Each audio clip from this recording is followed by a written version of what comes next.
Salom do'stlar, bu Kazakh Story Time. Biz boshlaymiz. Bir qism muz malikasi va taqdir bitimi. Toshkentning eng hashamatli kirish faqatgina maxsus taklifnomalar bilan amalga oshiriladigan Grand Palate restoranida shu kuni havodim, nafas olish og'ir edi. Go'yoki butun zal ichidagi yuzlab mehmonlarning ichidagi hasad, gazab, tushunmovchilik va shok holati kislorodni yutib yuborgandek. Shiftdan tushib turgan ulkan, minglab billur toshlardan iborat qandillarning nuri dasturxondagi qimmatbaho kumush idishlarga urilib, ko'zni qamashtirar, ammo hech kimning parvoyiga bu hashamat sigmasdi. Hammaning nigohi Torvoqdagi Kelinkuyov o'tiradigan joyga qadalgan. U yerda shaharning eng qudratli, eng boy va eng sirli ayoli Malika Abdullayeva o'tirardi. Yoshi 55 da, ammo unga qarab bu raqamga ishonish qiyin edi. Qora qalin sochlari o'rtga silliq taralgan, yuzida na bir ortiqcha ajin, na bir his-tuyg'u seziladi. Uning egnida oppoq emas, balki toq zumrad rangli, mashhur italyan dizaynerlari tomonidan maxsus tikilgan nafis ko'ylak. Bo'ynidagi brilliant shodasining qiymati butun boshli bir zavodning narxiga teng. Malikaning nigohlari muzdek sovuq, viqorli, har bir harakatida minglab odamlarni boshqarib o'rgangan podshohlarga xos ulug'vorlik aks etib turardi. Uning yonida esa Jasur o'tirardi. 22 yoshli yigit. Uning yuzida ham qo'rquv, ham ikkilanish, ham qandaydir tushuniksiz itoatkorlik muhrlangan. Egnidagi qora smoking unga biroz kattalik qilayotgandek, o'zini bu qimmatbaho libos ichida qafasga tushib qolgan qushdek his qilayotgani shundoqqina bilinib turardi. Uning sochlari oddiy, yuzida yoshlikning beguborligi va hayotning shafqatsiz zarbalarini hali tola totib ulgurmagan insonning soddaligi bor edi. Ularning orasidagi farq shunchalik katta ediki, go'yoki osmondagi burgut bilan yerdagi chumoli bir qafasga solingandek. Zal bo'ylab past ovozdagi pichir-pichirlar to'xtovsiz aylanardi. Bu ochiqchasiga sharmandalik. Malika Rustamovni aqldan ozibdi. Oz-oqli tengi bolaya. Bu yigitchaning maqsadi aniq.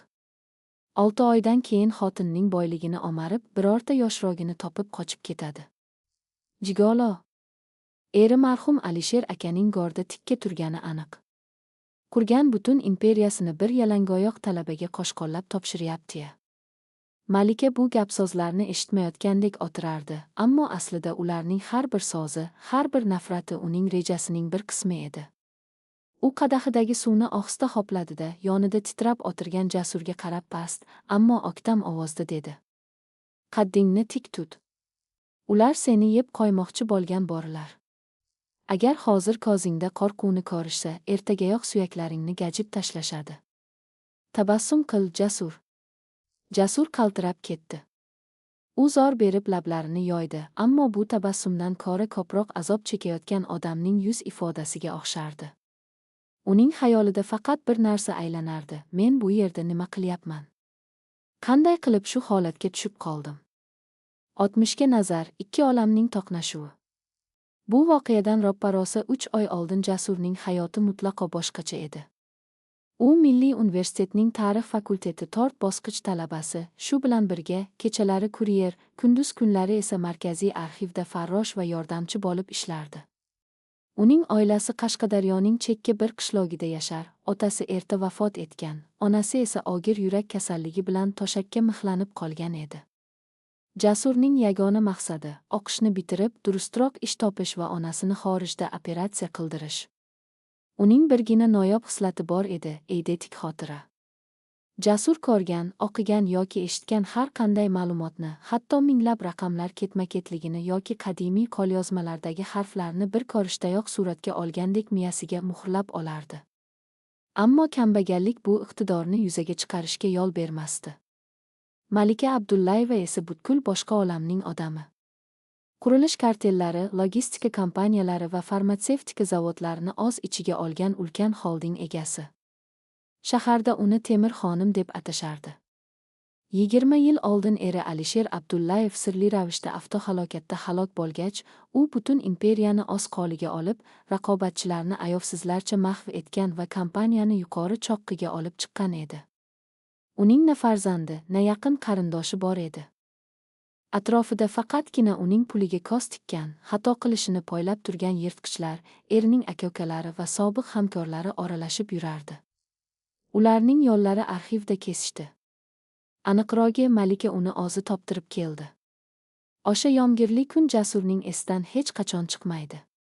Uni arxiv direktori shoshilinch ravishda o'z xonasiga chaqirdi. Xonada qora kostyum kiygan ikkita barzangi va deraza oldida orqa o'girib turgan ayol bor edi. Ayol o'girilganda Jasur uni tanidi. Televizorda har kuni ko'rsatiladigan o'sha mashhur milliarder ayol. "Siz Jasurbekmisiz?" so'radi Malika, uning ko'zlariga rentgen nurlaridek tikilib. "Ha", Jasur o'zining eskirgan tuflisiga qarab uyalib ketdi. "Menga sening xotirang haqida aytishdi. Sen haqiqatan ham har bir ko'rgan narsangni eslab qolasanmi?" "Shunaqaroq. Bu qandaydir tugma xususiyat. Menga nima xizmat bor edi, opa?" "Opa emas. Malika Rustamovna. Men bilan yur. Senga bir ish bor." Jasur hech narsani tushunmay uning ortidan ergashdi. Ular shahar markazidagi osmono'par binoning eng yuqori qavatidagi Malikaning shaxsiy kabinetiga kelishdi. Malika unga qalin, eskirgan bir daftarni tutqazdi. Bu 20 yil oldingi kimdir tomonidan shifrlangan raqamlar va ramzlarga to'la qo'lyozma edi.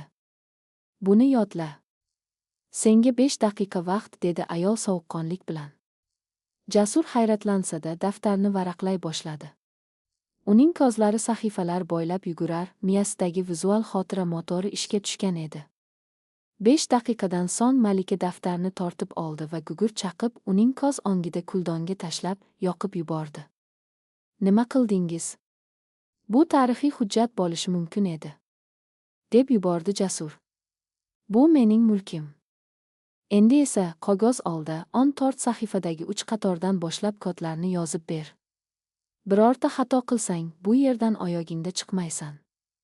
Jasur qo'rquv va hayrat ichida ruchkani oldi. Uning ko'z oldida daftarning kuyib ketgan sahifalari xuddi monitordagidek gavdalandi. U shifrlarni xatosiz yozib berdi. Malika qog'ozga qaradi, so'ng ilk bor yuzida bilinar-bilinmas tabassum paydo bo'ldi. "Menga aynan sen kerak eding, Jasur", dedi u stulga o'tirib, qulflangan seyfdan diplomat chiqarar ekan. Diplomat ichi to'la $100 kupyuralar edi. Jasurning hayotida bunchalik ko'p pulni ko'rmagan ko'zlari katta-katta bo'lib ketdi. "Bu yerda $500,000 bor. Onangning Germaniyadagi operatsiyasi, singlingning o'qishi va sening butun hayotingni ta'minlashga yetadigan pul. Men buning evaziga nima qilishim kerak?" Jasurning ovozi titrab ketdi. "Qotil bo'lishim kerakmi?" degan o'y miyasiga urildi. "Yo'q, Jasur. Qon to'kmaysan. Buning evaziga sen menga uylanasan." Xonada o'lik sukunat cho'kdi. Jasur go'yoki kar bo'lib qolgandek ayolning so'zlarini hazm qila olmasdi. "Uylanaman. Sizga? Axir siz mening onam tengisiz. Bu qandaydir hazilmi?" Malikaning yuzi toshdek qotdi. "Men hazil qilmayman. Biz rasman butun shahar, butun dunyo ko'z o'ngida nikohdan o'tamiz. Sen mening qonuniy erim, merosxo'rim va mening uyimning bekasi emas, xo'jayini statusini olasan. Qoidalar shunday, 1 yil davomida mening yonimda bo'lasan. Mening uyimda yashaysan. Men nima desam, so'zsiz bajarasan. Hech qanday savol bermaysan. Odamlar seni pul uchun sotilgan maraz deb o'ylaydi. Qarindoshlarim seni o'ldirishga yoki yo'q qilishga urinadi. Matbuot seni yer bilan yakson qiladi. Sen bu jahannamga chidaysan. 1 yildan keyin biz ajrashamiz, men senga yana $5 million beraman va sen hayotingdan mamnun holda g'oyib bo'lasan. Rozimisan?" Jasurning ko'z oldiga onasining kasalxonada nafas ololmay sargayib yotgan yuzi keldi.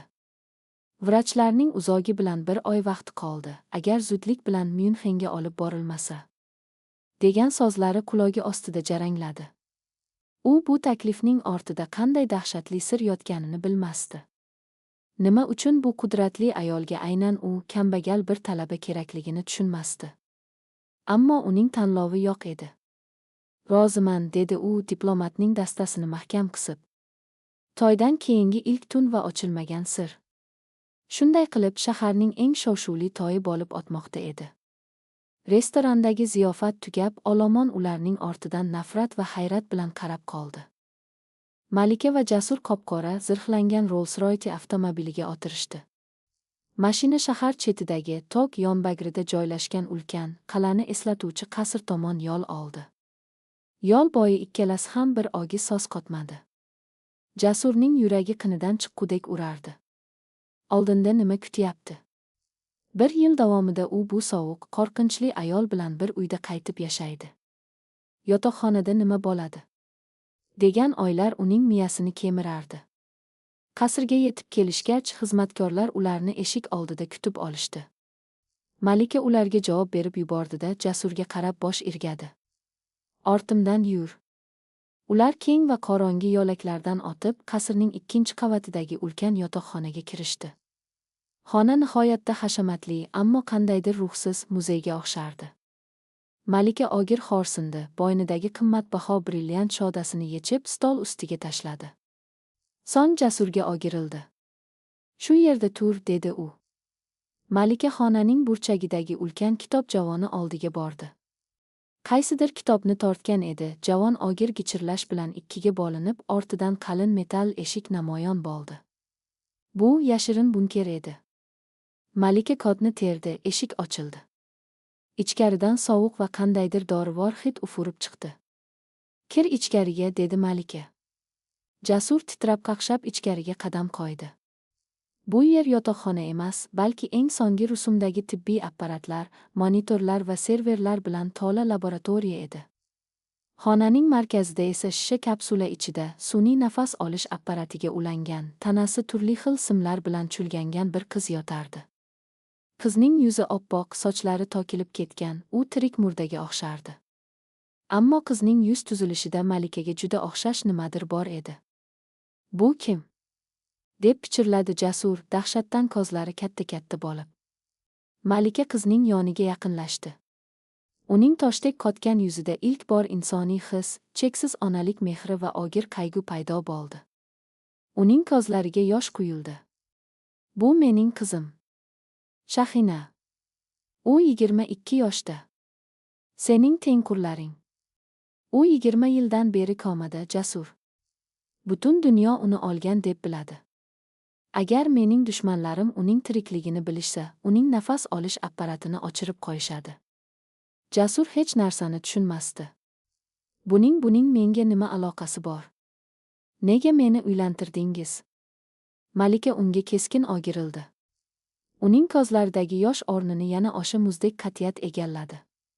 Chunki 20 yil oldin erim Alisherni va mening butun hayotimni yo'q qilgan, qizimni shu holatga tushirgan odamlarning kimligini isbotlovchi yagona dalil o'sha sen bugun kunduzi arxivda ko'rgan va yodlab olgan daftardagi shifrlarda yashiringan.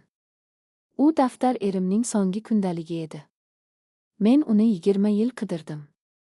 Va eng asosiysi, Malika Jasurga yaqinlashib, uning yelkasidan mahkam ushladi. Erimning vasiyatiga ko'ra, kompaniya va butun boylik faqatgina mening rasmiy erimga yoki farzandimga o'tadi. Qizimning borligini hech kim bilmaydi. Menda esa onkologiyaning so'nggi bosqichi aniqlandi. Menga 3 oy vaqt qoldi, Jasur. Men olsam, butun boylik va qizimning hayoti erimning qotil ukasi, Rustamning qo'liga o'tadi. Buning oldini olishning yagona yo'li mening qonuniy erim bo'lishing. Men olganimdan keyin sen butun imperiyaning merosxo'ri va qizimning qonuniy vasiysi bo'lasan. Sening miyangdagi shifrlar esa Rustamni yo'q qilish uchun kalitdir. Sen bu yerga er bo'lish uchun emas, intiqom quroli bo'lib kelding. Jasurning boshi aylanib ketdi. U o'zining qanday dahshatli, qonli va buyuk bir o'yinning markaziga tushib qolganini endi anglay boshlagan edi. 2 qism: Borilar davrasi va xotira labirinti. Ertalabki quyosh nurlari qasrning ulkan derazalaridan tushib, xonani yoritganida Jasur ko'zlarini ochdi. U o'zini galati, keng va sovuq yotoqxonada ko'rdi. Bir necha soniya davomida kechagi voqealar qandaydir yomon tushdek tuyuldi. Ammo eknidagi kechasi bilan yetishga madori yetmagan qimmatbaho smoking va xonaning burchagidagi kitob javoni orqasiga yashirilgan mudhish sir, Shahinaning palatasi unga kechagi mudhish haqiqatni eslatdi. U endi shunchaki Jasur emas, balki Markaziy Osiyoning eng qudratli imperiyalaridan birining rasmiy vorisi edi. Eshik taqilladi va qasr xizmatkori kirdi. Jasurbek. Xonim sizni pastda, nonushta stolida kutyaptilar. Jasur yuvinib, o'zining oddiy jinsi shimi va sviterini kiydida pastga tushdi. Ulkan va uzun ovqatlanish stoli atrofida malika yolg'iz o'tirardi. Uning yuzida kechagi charchoq yoki ko'z yoshlardan asar ham yo'q, yana o'sha temir xonim qiyofasiga qaytgan edi. "O'tir", dedi u qahvasidan hoplab. "Bugun ertalab Germaniyadagi klinika bilan bog'landim. Onangni maxsus tibbiy reys bilan Myunxenga olib ketishdi. Operatsiya ertaga boshlanadi. Eng yaxshi xirurglar jalb qilingan.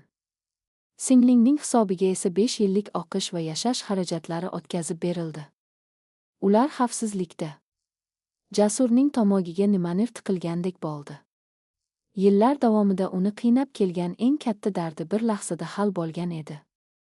U chuqur nafas oldi. "Rahmat sizga. Men endi nima qilishim kerakligini ayting." Malika planshetini uning oldiga surdi. "Senda rahmat aytishga vaqt yo'q. Bugundan boshlab sen mening soyamga aylanasan. Iqtisodiyot, yuridik qonunlar, qurol ishlatish va odamlar psixologiyasini o'rganasan. Ammo bularning barchasidan muhimi sening xotirang. Kechagi kungi daftar yodingdami?" Jasur ko'zlarini yumdi. Miyasida o'sha eski daftarning sargaygan sahifalari xuddi kinotasmadek aylanib, 14 sahifada to'xtadi. "Ha, hammasi ko'z oldimda. Unda yerto'laga tushamiz. Ishni boshlaymiz", dedi malika o'rnidan turib.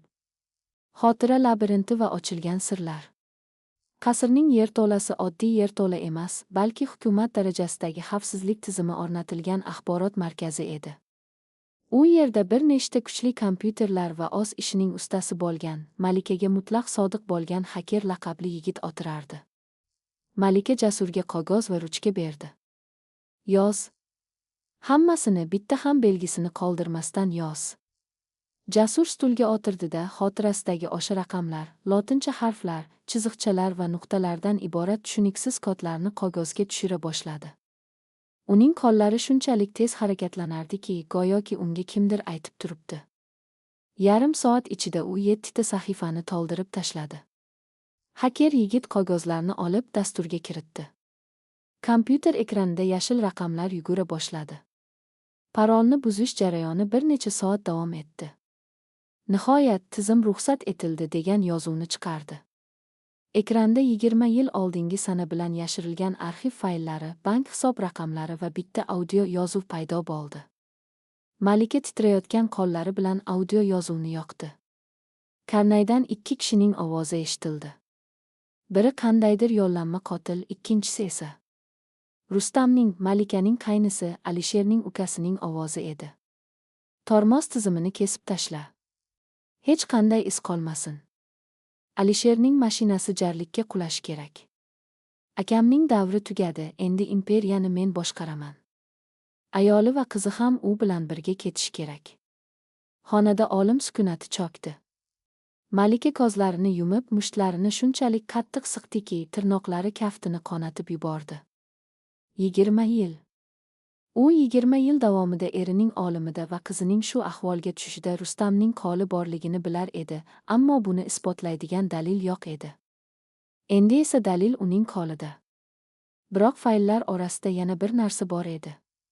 Haker hujjatlarni ocharkan rangi oqarib ketdi. "Malika Rustamovna. Bu yerda nafaqat 20 yil oldingi voqea, balki hozirgi kunda kompaniyangiz ichidagi xoinlarning ro'yxati ham bor ekan. Marhum Alisher aka ukasining kimlar bilan til biriktirganini yozib qoldirgan ekan. Sizning direktorlar kengashingizdagi 7 kishidan 4 nafari Rustamning odamlari. Ular har bir qadamingizni unga yetkazib turishadi." Malika ko'zlarini ochdi. Uning nigohida yovvoyi bir gazab yonardi. "Demak, ular meni oldi deb hisoblashyapti. Biz ularga kimning davri kelganini ko'rsatamiz. Jasur, tayyorlan. Bugun soat 15 da kengash yig'ilishi bor. Bugun sen borlar davrasiga kirasan. Va men sening ularni qanday yanchishingni tomosha qilaman." Kengashdagi to'qnashuv, bola va bori. Kompaniyaning bosh binosining 40 qavati. Keng va hashamatli majlislar zalida asabiy taranglik hukm surardi. Stol atrofida kompaniyaning eng yirik aksiyadorlari va direktorlari yigilgan. Ularning orasida torda, qo'lida qimmatbaho sigara tutab turgan. Yuzida sovuq va masxarali tabassum o'ynayotgan 50 yoshlardagi kishi Rustam Abdullayev o'tirardi. Eshik ochilib, zalga malika kirib keldi. Uning ortidan qop-qora kostyum shimlarda qaddi-qomatini tik tutgan holda Jasur kirib keldi. Jasur har qancha o'zini sovuqqon tutishga urinmasin, ichida qo'rquv aralash hayajon bor edi. Zaldagilarning barchasi istehzoli kulimsirash bilan yosh kuyovmishga qarashardi. "Oho, kelin-kuyovlar tashrif buyurdilar-ku", dedi Rustam sigarasining kulini qoqib. "Malika, bu nima masxarabozlik? Butun shaharga sharmanda bo'lganing yetmagandek, bu sud hidiga toymagan bolakayni kengashga ham sudrab keldingmi? Yoki unga direktorlik kreslosini olib bermoqchimisan?" Zaldagi Rustamning odamlari xaxolab kulishdi. Malika indamasdan o'z joyiga o'tirdi va Jasurga yonidan joy ko'rsatdi. "Kengashni ochiq deb e'lon qilaman", dedi Malika sovuqqonlik bilan. "Bugungi masalamiz Jasurbek Abdullayevni, ular familiyani ham o'zgartirishgan edi, kompaniyaning boshqaruvchi vitse-prezidenti va mening yagona qonuniy merosxo'rim etib tasdiqlash." Rustamning kulgisi taqqa to'xtadi. U mushtini stolga urdi. "Sen aqldan ozibsan. Kengash hech qachon bunga ovoz bermaydi. Bu ko'chadagi daydini deb butun boshli xoldingni xavf ostiga qo'ymaymiz. Men bosh aksiyador sifatida sening salomatliging yomonlashganini ro'kach qilib, seni boshqaruvdan chetlatish masalasini ovozga qo'yaman. Kim rozilar, qo'l ko'tarsin." 4 kishi qo'l ko'tardi. Ular g'alaba nashidasini surayotgan edilar. Shu payt Jasur o'rnidan turdi. Uning miyasidagi vizual xotira yashil raqamlar kabi ishga tushgan edi. Kechqurun o'rgangan barcha ma'lumotlar, bank hisoblari va arxiv qog'ozlari uning ko'z oldida miltillab turardi. "Qo'llaringizni tushirishingiz mumkin", dedi Jasur kutilmaganda qat'iy va baland ovozda. Zaldagilar hayratdan unga qarashdi. Jasur kengash a'zolaridan biri, moliya direktori Sobirga yuzlandi. "Sobir aka, siz ovoz bermay tursangiz ham bo'ladi. Ayniqsa, o'tgan yilning 14 noyabrida kompaniyaning maxsus hisobidan Kiprdagi Blueski offshore hisobiga noqonuniy o'tkazilgan 4,5 million dollar haqida gap ketganida. Shartnoma raqami 4490A, tranzaksiya paroli sizning shaxsiy kompyuteringizdan kiritilgan. Bu pullar kimning cho'ntagiga ketganini men ham, siz ham, huquq-tartibot organlari ham juda yaxshi bilamiz." Sobirning yuzi oppoq oqarib ketdi. Sen buni qayerdan olding?" deb guldiradi u. Jasur to'xtamadi. U endi Rustamga qaradi. "Rustam Alisherovich, siz akangizning o'rnini egallashni shu qadar xohlayotgandingizki, oxirgi 5 yil ichida kompaniya tenderlarini sun'iy ravishda o'z homiyligingizdagi firmalarga yutkazib berdingiz. Keltirilgan zarar 22 million dollar. Men barcha hujjatlarni, shu jumladan sizning Shveysariya bankidagi raqamli hisoblaringizni ham qarab chiqdim. Agar men vitse-prezident etib tayinlanmasam va Malika xonimga qandaydir zarar yetsa, 1 soat ichida butun arxiv hujjatlari Interpol va Milliy xavfsizlik xizmatiga avtomatik ravishda yuboriladi. Hammasi tayyorlab qo'yilgan." Rustam joyidan sapchib turib ketdi. Uning ko'zlarida qo'rquv va g'azab o't bo'lib yonardi. U Malikaga, so'ngra Jasurga qaradi. "Sizlar o'yin qilyapsizlar. Hech qanday hujjat yo'q. U qog'ozlar 20 yil oldin yonib ketgan. Hujjatlar yonib ketishi mumkin", dedi Jasur ko'zini uzmay, "ammo inson xotirasi yonmaydi." Kengashda ovoz berish natijalari kutilmaganda o'zgardi. Qo'rquvga tushgan xoinlar o'z jonlarini saqlab qolish maqsadida Jasurni bir ovozdan vitse-prezidentlikka tasdiqlashdi. Rustam zalni eshikni qarsillatib yopgancha la'natlar oqib tark etdi. Malika Jasurga qaradi. Uning yuzida faxrlanish hissiyotiga o'xshash nimadir bor edi. "Yaxshi o'ynading", deb pichirladi u, "ammo endi haqiqiy urush boshlanadi. Rustam buni shunday qoldirmaydi. Endi sen uning bir raqamli nishonisan. Qonli ogohlantirish. O'sha kuni kechasi Qora bulutlar osmonni qoplab, yomg'ir shivalab yog'a boshlagan edi. Jasur kompaniya ofisidan qasrga qaytish uchun zirhli Rolls-Royce'ga o'tirdi. Uning yonida faqatgina haydovchidan soqchi bor edi. Jasurning miyasi charchoqdan guvillab ketgan. U bir kunda kambag'al talabadan millionlarni hal qiluvchi rahbar darajasiga ko'tarilganini hazm qila olmasdi. Mashina shahardan chiqib tog'li aylanma yo'lga burildi. Atrof qorong'i va kimsasiz edi. Kutilmaganda ro'paradagi burilishdan katta yuk mashinasi fara chiroqlarini o'chirgan holda to'g'ri ularning ustiga bostirib kela boshladi. "Mahkam ushlang!" deb baqirdi haydovchi va mashinani o'ngga, jarlik yoqasiga keskin burdi. Yuk mashinasi ularni yon tomondan kuch bilan urdi. Zirhli mashina gumburlab, yo'l chetidagi temir to'siqqa borib urildi, ammo jarlikka qulamadi. Jasurning boshi oynaga urildi, ko'z oldi qorong'ilashdi. U o'ziga kelganida mashina atrofida qora niqob kiygan 3 ta qurolli shaxs aylanib yurganini ko'rdi. Ular avtomatdan mashinaga qarata o't ochishni boshlashdi. Zirhli oyna oqlarni qaytarib qolardi, ammo u uzoq dosh berolmasligi aniq edi. Oyna yorila boshladi. "Hammamiz olamiz", deb pichirladi Jasur mudhish haqiqatni anglab. Haydovchi o'rindiq ostidan avtomatni oldida. "Men ularni chalgitaman. Siz o'rmon tomonga qoching", dedi va eshikni tepib ochib tashqariga otildi. Otishma ovozi tog'larni titratib yubordi. Jasur o'zining jasur emasligini, oddiy bir inson ekanligini his qilib, tirajagan oyoqlari bilan ikkinchi eshikdan chiqib, qorong'i o'rmon ichiga qarab qochdi. U shox-shabbalarga urinib, yiqilib, yomg'ir va loyga belanib yugurardi. Orqadan kelayotgan faryod va o'q ovozlari bir zumda tinganda, u haydovchisining olganini angladi. Endi yollanma qotillar uning iziga tushgan edi. Jasur katta bir daraxt orqasiga yashirindi. U nafasini ichiga yutib turarkan, qadam tovushlari yaqinlashib kelayotganini eshitdi. Fener nurlari daraxtlarni yoritib o'tardi. "Topinglar bu marazni. Rustam aka uning boshini olib kelishni buyurgan", degan ovoz eshitildi. Jasurning ko'z o'ngidan onasining yuzi, oqishi, kechagini ko'rgan oddiy hayoti o'tdi. Va yana bitta yuz, qasr yerto'lasida kapsula ichida yotgan, hayoti uning qutisidagi sirlarga bog'lanib qolgan Shahinaning yuzi o'tdi. Agar u shu yerda o'lsa, hammasi tamom bo'ladi. Rustam g'alaba qozonadi. Malika oladi. Shahinani nafas olish apparatidan uzib tashlashadi. Uning ichida qandaydir yovvoyi bir kuch uyg'ondi. Jasur yerdan og'ir va o'tkir toshni oldi. Xotinlardan biri aynan u yashirinib turgan daraxt yoniga kelganda, Jasur bor kuchi bilan sakrab chiqdi-da, toshni uning boshiga tushirdi. Qotil ingrab yiqildi. Jasur uning qo'lidagi to'pponchani olib, oylab ham o'tirmasdan qorong'ilikka qarab 2 marta o'q uzdi. Kimdir baqirib yerga quladi. Qolgan bitta qotil o'rmon ichiga qochib ketdi. Jasur loy va qon ichida, qo'lida to'pponcha bilan titrab turardi. Bugun u o'z hayotida birinchi marta olimning ko'ziga tik boqdi. U endi yosh bola emas, balki tirik qolish uchun hammaga tayyor bo'lgan yirtqichga aylanib borayotgan edi. Qasrga qaytish va so'nggi zarba.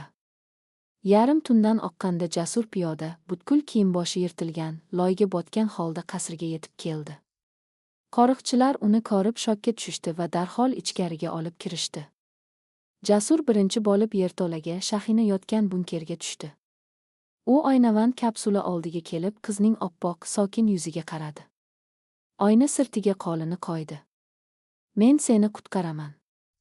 Nima bo'lsa ham ularni yo'q qilaman", deb pichirladi u o'ziga o'zi. Shu payt qasr ichida kuchli signalizatsiya sadosi yangradi. Bu tashqi hujum signali emas, ichki tez yordam signali edi. Jasur yerto'ladan tepaga yugurib chiqdi. Ikkinchi qavat yo'lagida xizmatkorlar yigilib qolgan. Malika o'zining yotoqxonasi eshigi oldida polda yotar, uning og'zidan to'xtovsiz qon kelar edi. Saraton o'zining so'nggi va eng halokatli hujumini boshlagan edi. Vrachlar uning atrofida parvona, ammo ahvol juda og'ir ekanligi shundoq ko'rinib turardi. Jasur tiz cho'kib Malikaning boshini tizzasiga oldi. "Xonim, Malika opa chidang. Hozir reanimatsiya yetib keladi", dedi u qaltirab. Malika qonli lablari bilan zo'rga jilmaydi. Uning muzdek qo'llari Jasurning yuzini tutdi. Vaqt tugadi, Jasur, deb xirilladi u uning ko'zlaridagi uzoq yillik sovuqlik o'rnini charchoq va olim arafasidagi xotirjamlik egallagan edi. Ular boshlashdi. Men ketyapman. Mening qizimni asra. Rustamni ayamagin. Ularni yanchib tashla. Men senga ishonaman. Malikaning qo'li bo'shashib, yerga tushdi. Uning ko'zlari ochiq, ammo ularda hayot nuri so'ngan edi. Temir xonim Oz imperiyasini, eng katta siri bo'lgan qizini va intiqom olovini 22 yoshli yigitning yelkasiga tashlab, bu olamni tark etdi. Jasur Malikaning jonsiz tanasi tepasida yolg'iz qoldi. Tashqarida yomg'ir vahimali shovullardi. Endi uning ortida himoya qiluvchi kuch yo'q. Erta tongdanoq butun shahar, butun imperiya bitta narsani biladi: Malika oldi, qonuniy merosxo'r esa Jasur. Endi ovchi kim u, olja kimligi noma'lum. Urush endi boshlandi. 3 qism: yuksak haqiqat va Shahina. Malikaning o'limi haqidagi xabar tong otmasdan butun mamlakat bo'ylab tarqaldi. Jurnalistlar, raqobatchilar va oddiy xalq bitta savol atrofida aylanardi. Endi $500 million imperiyani 22 yoshli, kechagina ko'chada kuryer bo'lib yurgan bola boshqaradimi? Motam marosimi aslzodalarga xos tarzda poytaxtning eng katta qabristonida o'tdi. Qora ko'zoynak taqqan, yuzida nafrat va soxta qayg'uni aralashtirib yuzlab odamlar qatorida Rustam ham turardi. U qabrga tuproq tashlarkan, yonida jimgina, toshdek qotib turgan Jasurga qarab zaharxanda qildi. Oyining tugadi, bolakay, deb pichirladi Rustam uning quloqiga. U seni qutqarib qololmadi. Bugun kechqurun sening oligingni o'sha la'nati qasringdan olib chiqishadi. Oz ixtiyoring bilan hamma aksiyalarni nomimga o'tkazib berish haqidagi qog'ozga imzo chek, shunda seni qiynamasdan tezroq narigi dunyoga kuzatib qo'yaman. Jasur unga qayrilib ham qaramadi. Uning yuzida kechagi qo'rquvdan asar ham qolmagan, ko'zlarida qandaydir yovvoyi, bombosh va sovuq bir qat'iyat paydo bo'lgan edi. Kechasi bilan Malikaning jonsiz tanasi oldida o'tkazgan soatlari uning ichidagi sodda, qo'rqoq talabani oldirib, o'rniga sovuqqon qasoskorni tiriltirgan edi. Bugun kechasi qasrga keling, Rustam aka, dedi Jasur qabrga qarab turib, pichirlagan holda. Siz bilan tugatadigan bitta chala ishimiz qoldi. Men sizni kutaman. Rustam hayron qoldi, biroq bu bolaning qandaydir aqldan ozish holati deb o'ylab, istehzo bilan jilmaydi va o'zining qora jipiga o'tirib jo'nab ketdi. Qasrdagi tayyorgarlik va rivojlanish nuqtasi. Motamdan so'ng Jasur to'g'ri qasrga qaytdi. U barcha xizmatkorlarga, hatto eng ishonchli tansoqchilarga ham javob berib yubordi. Qasrda faqat u va yerto'ladagi haker yigit qoldi. Jasur to'g'ri yerto'laga, Shahinaning palatasiga tushdi. Qiz hamon sokin uyquda, apparatlar maromida ishlab turardi. Jasur uning oldidagi stulga o'tirdi-da, Malikaning vasiyatnomasini, ya'ni butun kompaniya ustidan to'liq huquq beruvchi hujjatni stol ustiga qo'ydi. Ishni boshladikmi, xo'jayin? So'radi haker yigit barmoqlarini klaviaturada o'ynatib. Boshladik, dedi Jasur. Rustamning butun moliyaviy tizimini buzib kiramiz. Men uning nafaqat hayotini, balki u siginadigan yagona narsasini, pullarini tortib olaman. Jasur o'zining noyob xotirasiga murojaat qildi. Malika yondirib yuborgan daftarning har bir sahifasi, Rustamning so'nggi 20 yil ichida ochgan yuzlab maxfiy bank hisoblari, kiberkashologlari, xorijdagi ofshor hududlardagi parollari uning ko'z oldida chaqmoqdek miltillay boshladi. U soatlab raqamlar, kodlar va ismlarni aytib turdi, haker esa ularni xalqaro bank tizimlariga kiritib bordi. Rustam shunchalik ehtiyotkor ediki, u hamma narsani Alisher tirikligidayoq uning nomidan o'marib, keyin o'ziga qandaydir kodlangan zanjirlar orqali o'tkazgan edi. Ammo Jasurning xotirasi bu zanjirning har bir halqasini ko'rib turardi. Kech soat 21, oh-ohlarga yaqin operatsiya yakunlandi. Rustamning xorijdagi jami $300 million yaqin boyligi uning hisoblaridan g'oyib bo'lib, davlat budjetiga, mehribonlik uylariga va onkologik kasalliklar shifoxonalari fondlariga anonim tarzda bo'lib yuborildi. Uning qo'lida faqatgina naqd pulsiz, quruq nomigagina qolgan shirkatlargina qoldi. Buning ustiga haker Alisherning o'limiga sabab bo'lgan Jasur topgan dalillarni, Rustamning qotil bilan suhbatlashgan audiosini va moliyaviy firibgarliklari aks etgan minglab sahifalik hujjatlarni to'g'ridan-to'g'ri Milliy xavfsizlik xizmatining va Interpolning markaziy apparatiga yubordi. Endi faqat kutish qolgan edi. Qamaldagi qasr va yakuniy uchrashuv. Soat tungi 23:30. Qasr tashqarisida kuchli tormoz ovozlari eshitildi. Tortda qora yo'l tanlamas mashina darvozani buzib kirib, qasr hovlisiga bostirib kirdi. Mashinalardan 20 ga yaqin qurollangan, niqobli yollanma qotillar sakrab tushdi. Ularning boshida jahlidan ko'zlari qonga to'lgan Rustam turardi. U yarim soat oldin Shveysariyadagi bankidan o'zining nolga tushib qolgan hisob raqami haqida xabar olgan, aql-hushini yo'qotib qo'ygan edi. Uning yagona maqsadi Jasurni tiriklayin parchalab tashlash edi. Hamma yoqni titkilanglar. Bu yaramas bolani menga tiriklayin olib kelinglar, deb baqirdi u qasrning katta eshigini tepib ochib. Qurolli shaxslar xonalarga tarqalishdi, ammo qasr bombosh edi. Hech kim yo'q. Bir payt qasrning ulkan mehmonxonasidagi chiroqlar yondi. Mehmonxona markazida malikaning qimmatbaho charm kreslosida Jasur oyogini oyog'i ustiga tashlab, xotirjam qahva ichib o'tirardi. Rustam uni ko'rishi bilan to'pponchasini oqlab, unga qarab yugurdi va qurolning sovuq uchini Jasurning peshonasiga tiradi. Uning qo'llari gazabdan qaltirardi. Pullarim qani, maraz? Sen nima qilding? Parollarni qayerdan olding? Deb o'kirdi Rustam, uning yuziga tupurigini sachratib. Jasur miltiq oqidan zarra ham cho'chimay qahvasini stolga qo'ydi. Pullaringiz hozirgina butun respublika bo'ylab kasal bolalarning operatsiyalariga va yetimxonalarga tarqatildi, Rustam aka. Endi siz oddiy gado hech kimsiz. Men seni oldiraman. Miya chanogingni pachaqlab tashlayman. Rustam tepkini bosishga shaylandi. Bosing, dedi Jasur sovuqqonlik bilan, ko'zlarini to'g'ri Rustamning ko'zlariga qadab.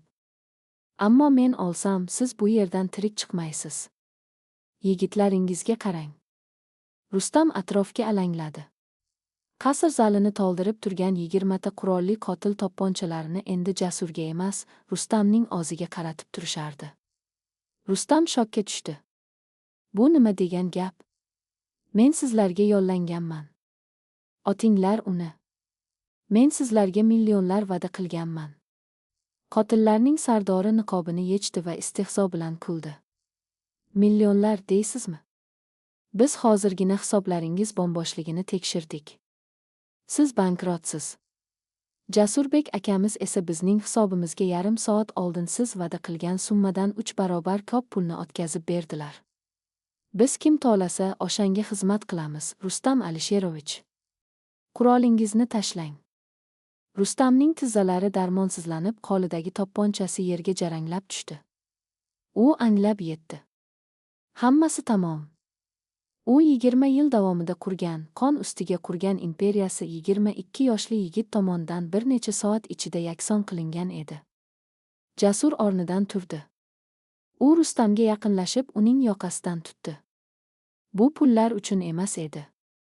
Bu Malika xonim uchun. Va eng asosiysi, Shahina uchun. Shahina. Rustamning ko'zlari olayib ketdi. U olgan. U 20 yil oldin mashina falokatida olgan. Siz uni oldi deb o'ylagandingiz.